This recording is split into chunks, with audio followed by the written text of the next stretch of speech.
ఆయనకి మీకు బాండింగ్ ఎలా ఉండేది సార్? జనరల్గా దాసనారాయణరావు గారు అంటే నాకు నెలలో 20 రోజులు పొద్దున్నే ఫోన్ వచ్చేసేది.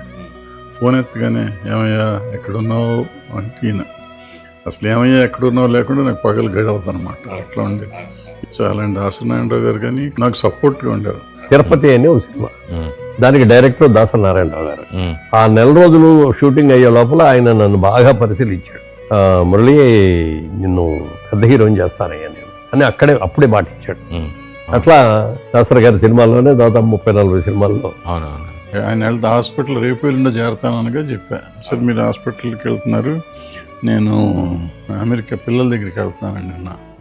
ఇప్పుడు మామూలుగా అనేవాడు కాదు, ఏమయ్యా వెళ్తున్నావా, ఎందుకయ్యా, ఇది ఒక ఉండరాదు 2 నెలలు అన్నాడు.